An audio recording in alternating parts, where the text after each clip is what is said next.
नमस्कार, आप देख रहे हैं CIN। मैं जेडीयू कार्यालय पटना में हूं और हमारे साथ जेडीयू के तेज तर्रार प्रवक्ता हिमराज साहब हैं।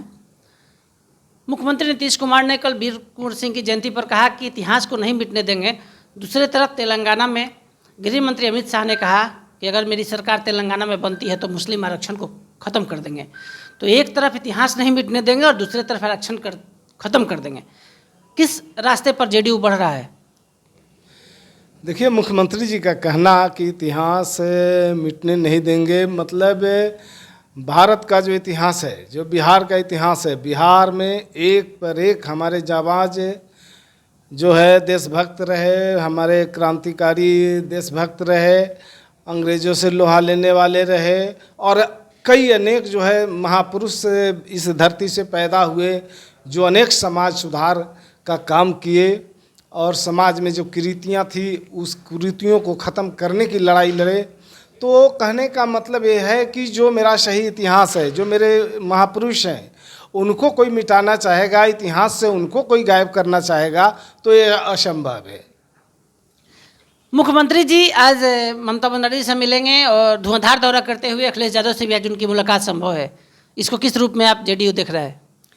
देखिए, ये लहर तो पूरे देश में चल चुका है कि भारतीय जनता पार्टी जो 2 टर्म सरकार में रही और किस तरह से भारत की जनता को महंगाई की मार झेलनी पड़ी, बेरोजगारी की मार झेलनी पड़ी। भारतीय जनता पार्टी के नेता ने, मोदी जी ने ये ऐलान किया था कि हम हर साल 2 करोड़ लोगों को रोज़गार देंगे। 7 साल में 14 करोड़ लोगों को रोज़गार देना था, लेकिन वो नहीं दे पाए। इसी तरह से जो है पूरे देश के अंदर किसानों के मुद्दे पर भी वो फेल हो गए।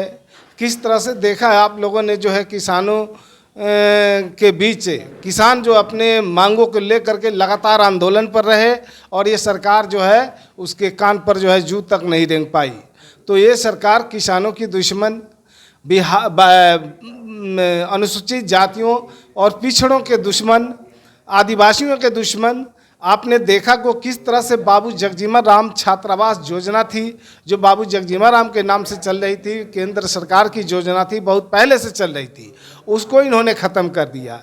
पिछड़ी जातियों के छात्रों की छात्रवृत्ति जो 1 क्लास से लेकर 8 क्लास तक के बच्चों को दी जाती थी, उस छात्रवृत्ति को इन्होंने ख़त्म कर दिया। एक जो अभी हाल फिलहाल के में जो अनुसूचित जाति जनजाति अत्याचार निवारण अधिनियम के तहत पीड़ितों को मुआवजा देने का प्रावधान था, जो उस मुआवजा की राशि को अभी केंद्र सरकार ने बंद कर दिया है। केंद्र सरकार को अपना हिस्सा उसमें देना पड़ता था, केंद्र सरकार ने उसको बंद कर दिया है। राज्य सरकार के द्वारा बार बार लिखने के बावजूद भी केंद्र सरकार उस राशि को विमुक्त नहीं कर पाई है। तो इस तरह से किसानों के मुद्दे पर आपने देखा, और जो महंगाई की मार जो जनता के ऊपर पड़ी है, त्राहिमाम जनता कर रही है। इस तरह से देश की जनता बहुत तबाह हो चुकी है, बेचैन हो चुकी है, व्याकुल हो चुकी है, परेशान हो चुकी है।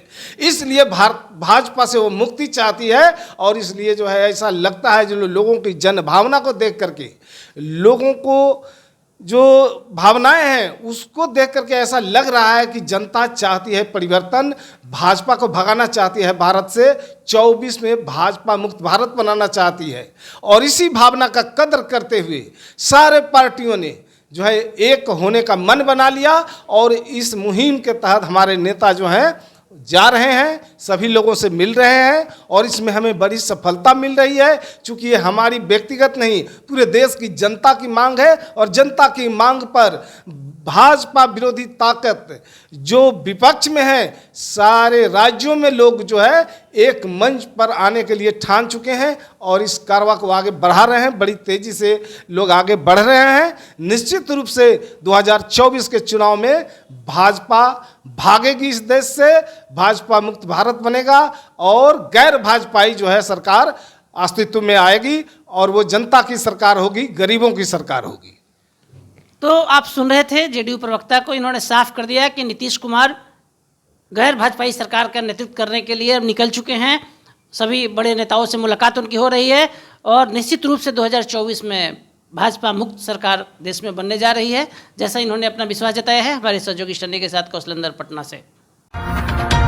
right message, right communication. Country Inside News.